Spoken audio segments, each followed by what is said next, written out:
Mayor, kahit kailan, hindi ako nahiwalay kay nanay. Paano ko naman po gagawin yun, lalo't na't ngayon wala na si tatay? I understand. Separation can be hard, can be painful. But sometimes, the best decisions are the ones that lead to the greater good. Sir Mayor, pag tumayo po ako, baka isipin ni nanay, tuluyan ko na siyang pinabayaan. Huwag mong isipin yun, Rambo. Don't take it that way. In fact, you're giving her the environment she needs to recover fully. Environment? Na wala ko tabi niya? Na hindi ko siya makikita? Na hindi ko siya maiyakap? Change can often be difficult, Rambo. But always remember this. Ang totoong katatagan ay ang kakayahang magsakripisyo alang-alang sa ikabubuti ng mga mahal natin sa buhay. And you're giving your mom that. You're giving her the chance to recover fully and to completely heal.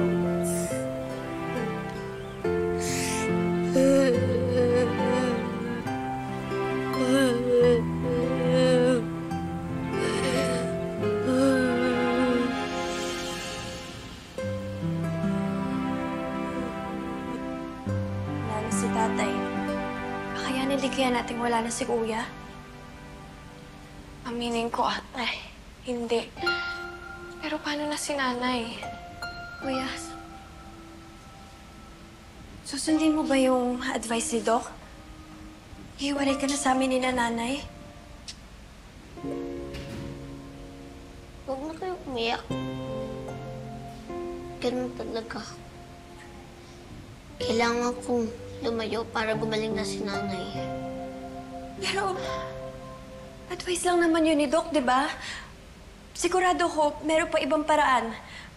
Pwede tayong maghanap ng apartment kung saan ka pwede magstay. Hindi ka nakikita ni nanay. Oo nga, kuya.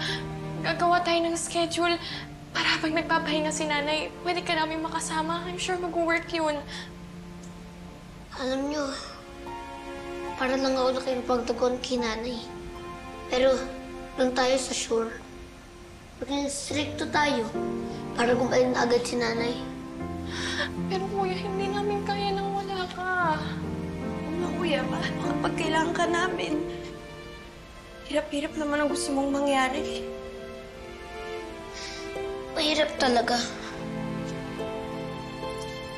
Masakit. Pero, kailangan natin panindigan to para kay nanay. Para gumaling siya. Tsaka yung bahay na hanapin ko sa inyo, pipilitin kong malapit sa akin. Kung hindi magulo. Tapos, yung madaming ilaw kasi takot to si Riley sa dilim eh. Diba? O diba, umimiti ka na eh. Nagkakalayo na nga tayo tapos mag-iiyakan pa tayo. Basta, tandaan nyo. Mahal na mahal ko kayong dalawa.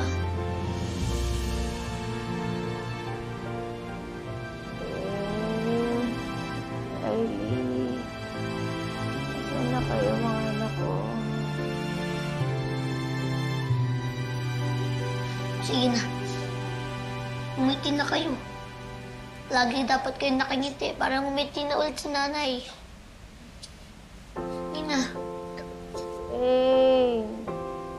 Riley! Asan kayo mga Bilisan anak niyo na. ko?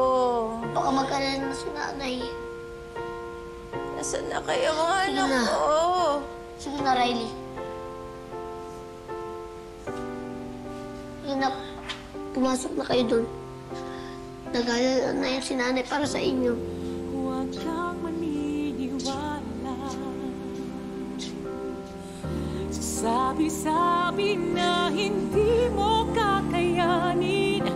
Kilala kita, alam ko kaya mo lampasan ang hirap na may